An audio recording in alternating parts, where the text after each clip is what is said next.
I was supposed to be going home after a 12-hour shift.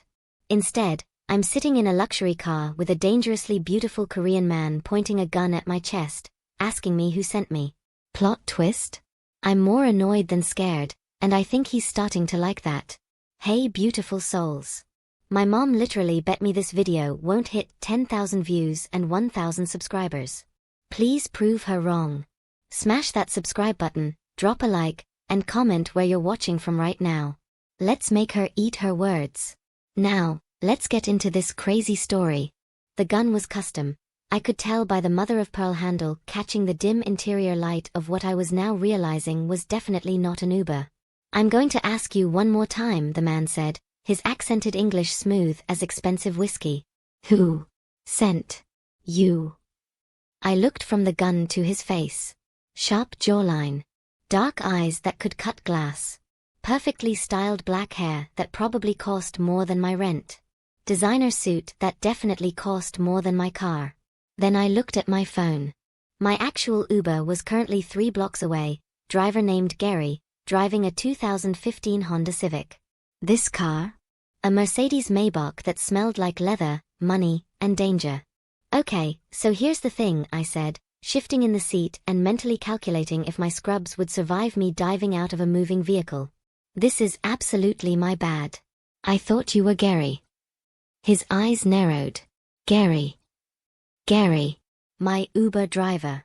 You're not Gary, are you? The gun didn't lower. Do I look like a Gary to you? I tilted my head, studying him. I mean, you could be a Gary. It's 2024, anyone can be named anything. But no, you look more like Miho? J1? One of those names that would make my cousins go feral on TikTok. Something flickered in his expression. Confusion, maybe. He definitely wasn't used to people responding to guns with pop culture references. You talk a lot for someone in your position. Nurse, I corrected. I talk a lot for a nurse in this position. Specifically, a nurse who just worked a 12-hour shift, dealt with 3 code blues, a patient who threw his bedpan at me, and another who proposed marriage because I brought him extra jello. I'm running on 4 hours of sleep and spite. Your gun is like number 7 on my list of problems today. He blinked. Actually blinked. Then, slowly, impossibly, the corner of his mouth twitched. You're either very brave or very stupid. Tired.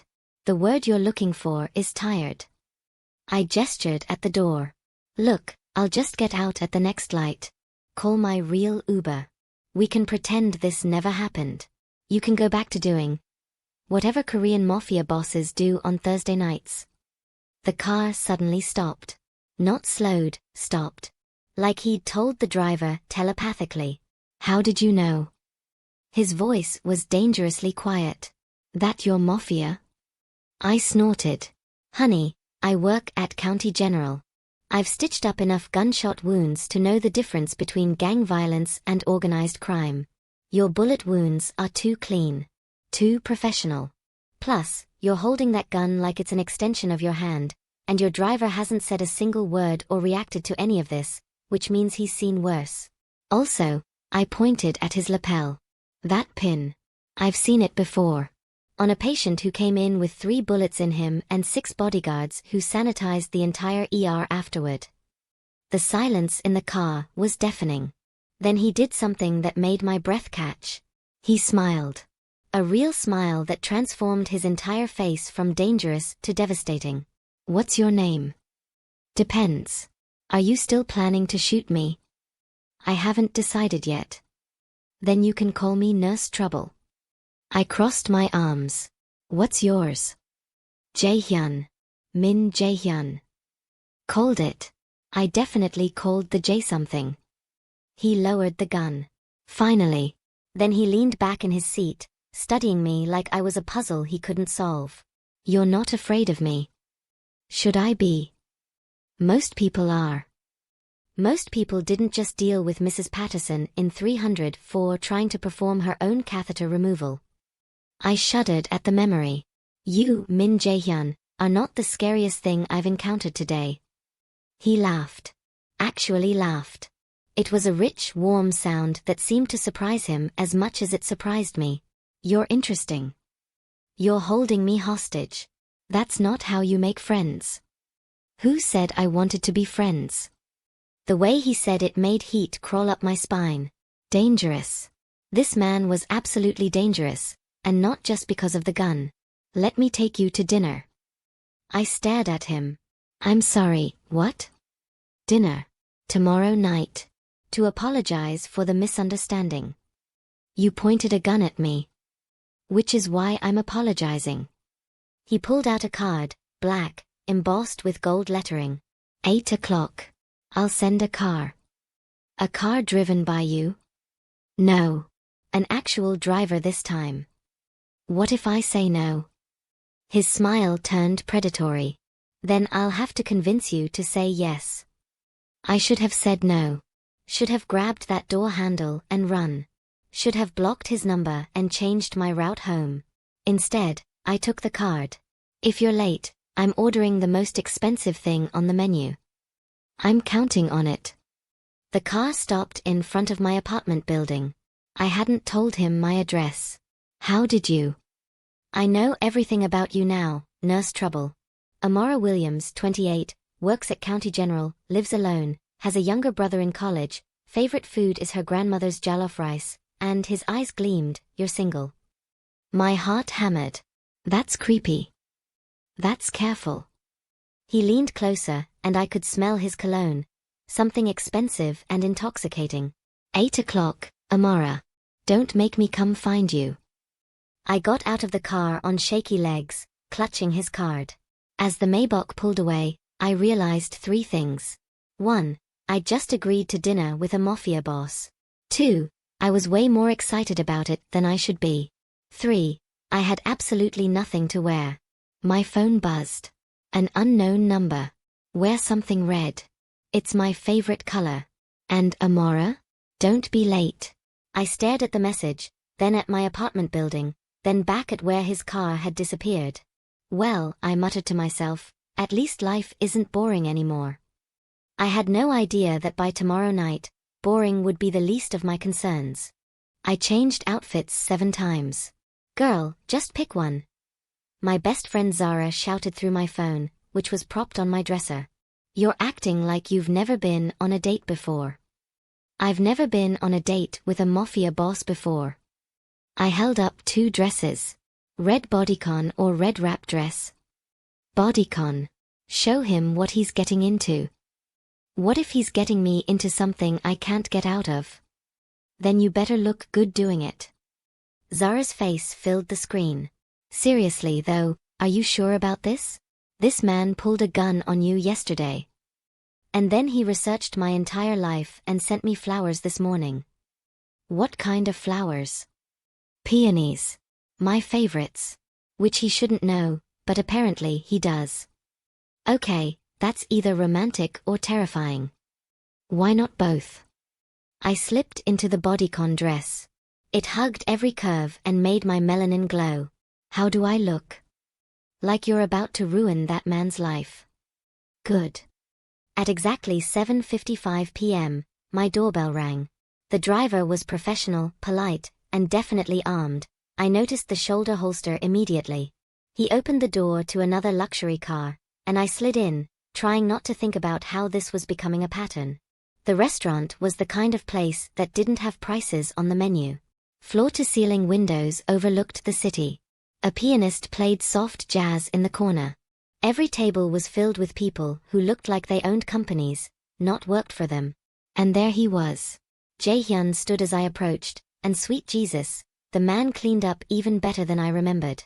Black suit, crisp white shirt open at the collar, hair styled perfectly. He looked like he'd stepped out of a K-drama, except this wasn't fiction. This was my increasingly complicated life. You're early, he said, pulling out my chair. You said not to be late. I'm just following instructions. Are you always this obedient? I sat down, meeting his eyes. Are you always this confident? He smiled, sitting across from me. Only when I know what I want. And what do you want? To know why I can't stop thinking about the woman who called me number 7 on her list of problems. I laughed, some of my nervousness melting away. In my defense, it was a really bad day. Tell me about it. And somehow, impossibly, I did. We talked through appetizers about my shift, my patients, the absurdity of healthcare. He listened like every word mattered, asked questions, laughed at the right moments. You love it, he observed. Your job. I do. Even on the terrible days. I sipped my wine. What about you? What does I lowered my voice, Mafia boss do all day? Run businesses. Solve problems. Protect my people. Legal businesses? Some of them. His honesty surprised me. Does it bother you? I considered this. It should. It absolutely should. Ask me again after dessert. His laugh was genuine, warm. Fair enough. Dinner was incredible. The food, the conversation, the way he looked at me like I was the only person in the room. He told me about growing up in Seoul, coming to America at 15, building his empire from nothing. My father was a fisherman, he said quietly.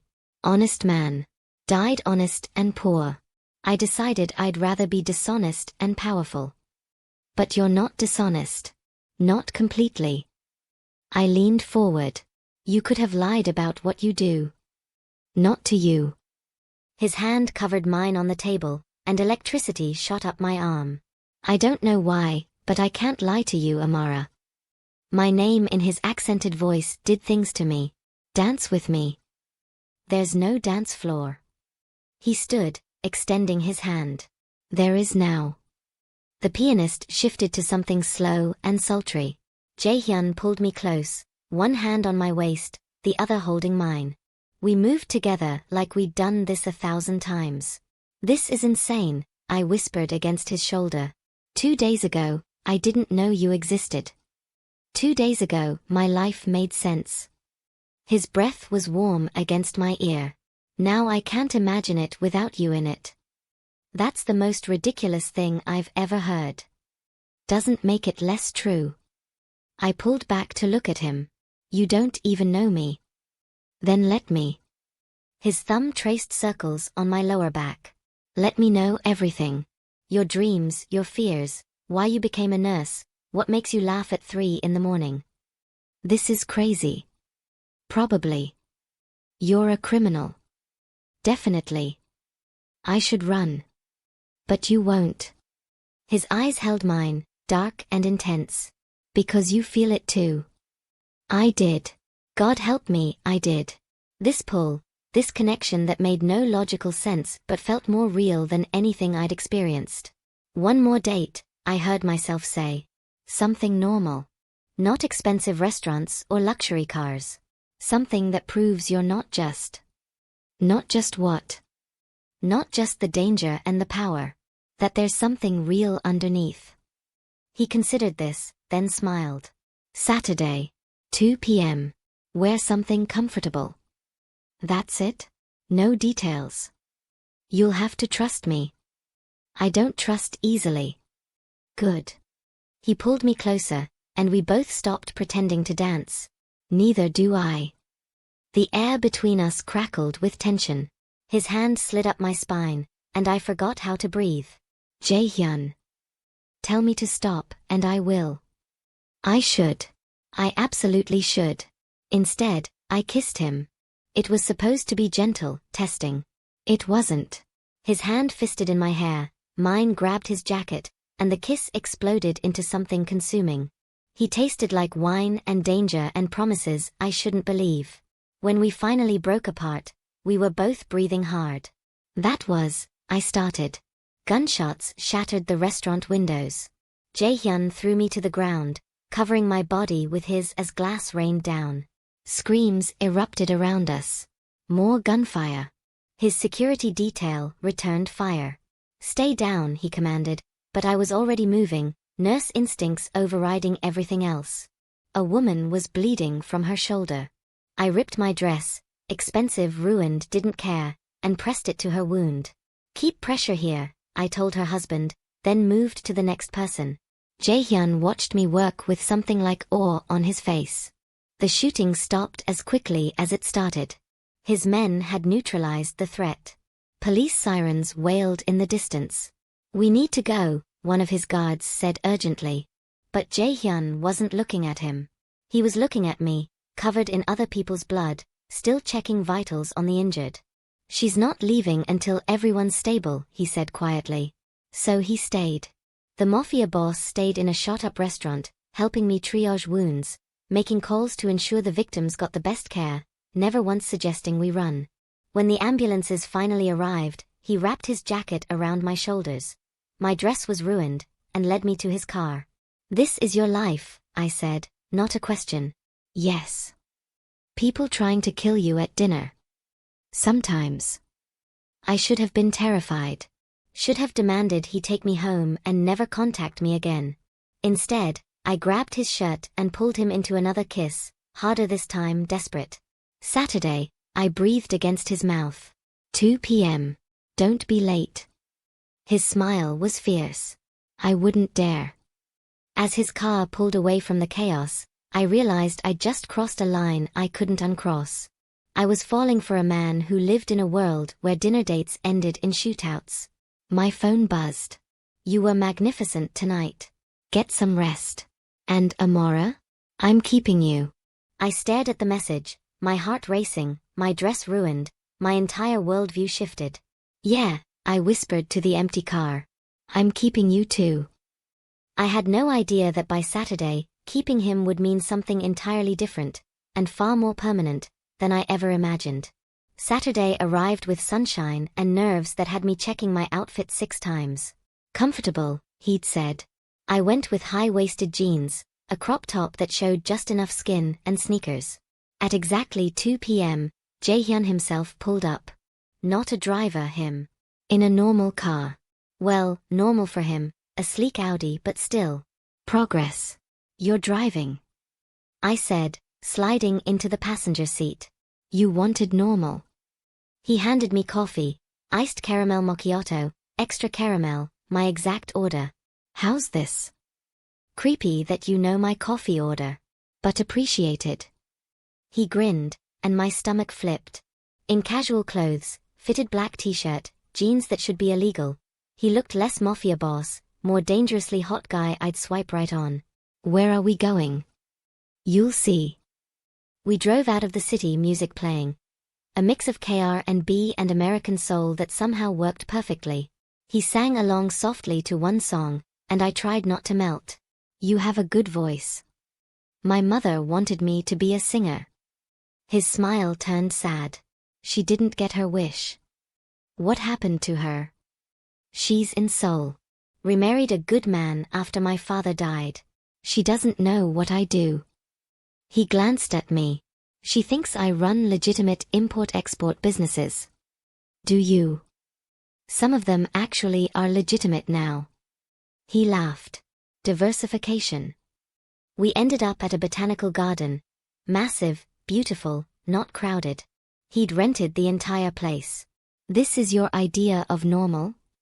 "I can't take you somewhere with crowds. Too dangerous." He took my hand, and it felt natural. "But I wanted you to have something peaceful. Beautiful. After Thursday night." We walked through gardens bursting with color. He pointed out flowers, told me their meanings in Korean culture. Bought me ice cream from a vendor he'd apparently hired just for us. "This is the most extra normal date I've ever been on," I said, licking chocolate off my cone. "Is it working?" I looked at him, really looked at him. The way he watched me like I was the rare bloom here. The way he laughed at my terrible jokes. The way his hand fit perfectly around mine. "Yeah," I admitted. "It's working." We found a private gazebo surrounded by cherry blossoms. Sat close together on the bench. "Tell me something real," I said. "Something you don't tell anyone." He was quiet for a long moment. "I'm tired." "Of what?" "This life. The violence, the constant watching over my shoulder, the politics." He ran his hand through his hair. "I built this empire because I wanted power. Control. But now I have it, and I'm just tired. Then why not walk away? It's not that simple. There are people who depend on me. Families I protect. Businesses that employ hundreds. And enemies who would see my absence as weakness. That sounds lonely. It was. His thumb traced patterns on my palm. Until I met a nurse who called me number 7 on her list of problems. I laughed, leaning into him. For the record, you've moved up the list. Yeah? What number am I now? Like, number 2. What's number 1? The fact that I'm falling for you way too fast. The confession hung in the air between us. Vulnerable. True. Terrifying. Jae-hyun's hand cupped my face, tilting it toward his. Good. Because I'm already gone. This kiss was different from the others. Slower. Deeper. A promise instead of a question. When we broke apart, I was breathless and fearless. Stay with me tonight, he said. Not, he added quickly at my expression. Not like that. Just stay. Let me cook for you, let's watch terrible movies, let's pretend we're normal people for one night. You cook. Exceptionally well. That's really unfair. You're already too perfect. His laugh was boyish, genuine. I have many flaws. I'll introduce you to them slowly so you don't run. Deal. His penthouse was stunning, floor-to-ceiling windows, modern minimalist design, but warm somehow. Lived in. There were books, photographs, small touches that made it a home. Make yourself comfortable, he said, heading to the kitchen. I'm making bulgogi. I explored while he cooked, studying the photographs. Young Jae-hyun with his parents. Teenage Jae-hyun looking serious. Recent photos with men I recognized from news reports about organized crime. That's my crew, he said, appearing with 2 glasses of wine. My family, really. Most of them have been with me since the beginning. Do they know about me? They know you're important. That's enough. We ate dinner at his dining table. The bulgogi was incredible, talking about everything and nothing. Our childhoods, our dreams, embarrassing stories that made us laugh until we cried. I wanted to be a dancer, I admitted. Before nursing. But scholarships went to nursing, and practical won over passion. Do you regret it? No. I love saving lives. But sometimes I miss moving just for joy, you know? He stood, extending his hand. Dance with me. There's no music. He pulled out his phone, started a slow song. There is now. We danced in his living room, the city lights twinkling below us, and it felt like the most natural thing in the world. I need to tell you something, he said against my hair. My heart clenched. Here it comes. The other shoe. The shooting Thursday night, it wasn't random. It was a rival organization. They know I'm distracted. They know about you. I pulled back. What does that mean? It means being with me puts you in danger. Real danger. His jaw clenched. I should let you go. It's the right thing to do. But I'm a selfish bastard who doesn't want to. His hands framed my face. I want to keep you. Protect you. Wake up next to you every morning and fall asleep next to you every night. I want normal with you, even though I can't give you normal. Jae-hyun. I'm in love with you, Amara. I know it's insane. I know it's too fast. But I've never been more sure of anything. My breath caught. That's really inconvenient. Why? Because I'm in love with you too, and I'm supposed to be the practical one. His smile was brilliant, transformative. So what do? We figure it out. Together. I kissed him softly. But I need you to promise me something. Anything. Be honest with me. Always. About the danger, about your world. I can handle the truth. I can't handle being protected from it. I promise. And teach me to shoot. He blinked. What? If I'm going to be with you, I'm not being a liability. Teach me to protect myself. His laugh was incredulous, delighted. You're incredible. I'm practical. There's a difference. He kissed me then, deep and passionate, and I kissed him back with everything I had. When we moved to his bedroom, it wasn't rushed or desperate. It was slow, thorough, a claiming and a surrender all at once. He worshipped every inch of my skin, whispered Korean words that sounded like prayers, made me feel like the most precious thing in his world. "You're mine," he breathed against my collarbone. "Possessive much?" "When it comes to you, absolutely." "Good." I pulled him closer. "Because you're mine too." Afterward, we lay tangled together, my head on his chest, his fingers tracing patterns on my shoulder. "Move in with me," he said suddenly. I propped myself up. "What?" "Move in. Here. With me. I know it's fast, but yes.